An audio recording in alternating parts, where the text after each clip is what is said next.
Inspecting products or services. 299. What are the 3 steps the COR should follow in performing his or her inspection and acceptance duties? The COR should 1. Identify the inspection method required by the contract. 2. Determine if acceptance has occurred. 3. Perform inspections. 1. Identifying the inspection method required by the contract. Before accepting the product or service, the government must be assured of the quality of the deliverable or performance of the work.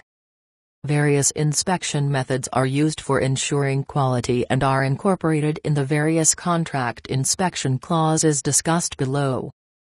The full text of the inspection clause may be included in the contract, or the number of the COR inspection clause may be noted in the contract so that the clause can be referenced. The statement of work, so, may provide further clarification of inspection and acceptance requirements.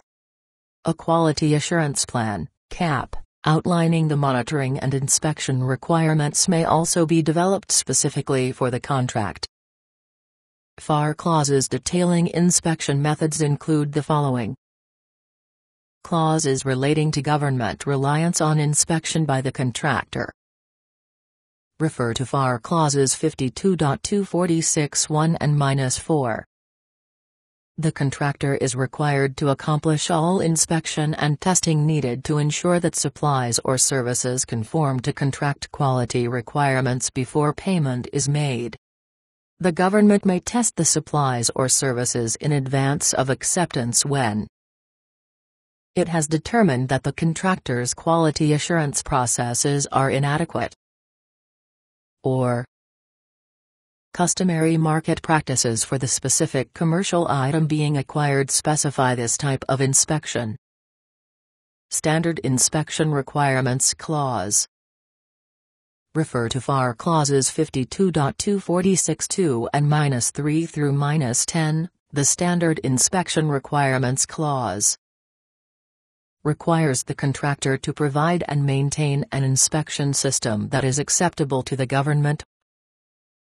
Gives the government the right to make inspections and perform tests while the contractor's work is in progress. Requires the contractor to keep, and make available to the government, complete records of its inspection work. Higher-level Contract Quality Requirements Clause, refer to FAR Clause 52.246(11). This clause is applicable to contracts for complex or critical items or in situations in which the technical requirements of the contract require the government to maintain control of work operations, in-process controls, and inspection. Concentrate its attention on organization, planning, work instructions, and document controls. Comply with a government-specified inspection system, quality control system, or quality program. 2. Determining if acceptance has occurred. Prior to performing inspections or testing, the government has to determine if it still has the right to reject non-conforming supplies or services. The determination should resolve whether the work has been explicitly accepted by acceptance notice sent, acceptance made on a receiving report when the items were received by the government, or a letter indicating that acceptance has been provided to the contractor. There is evidence of implied acceptance because the government has not voiced concerns about the procured supplies or services, and the time allowed for rejection has passed. Payment has been made, or delivered items or performed services have been retained or used. It is critical to determine whether acceptance has occurred because acceptance is final, except in limited situations, and the government may not reject deliverables or services post-acceptance. 3. Performing inspections. General considerations when conducting inspections include minimum inspection requirements, inspection methods and occurrences, Interim inspections. Improper inspections. Unusual or incompetent inspections. Minimum inspection requirements.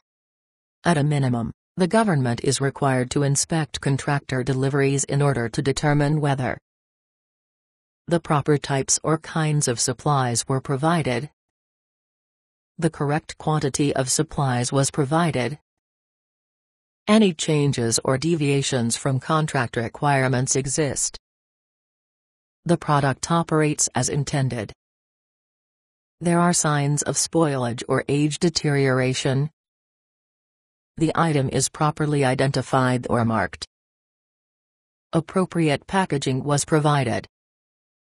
Inspection methods and occurrences.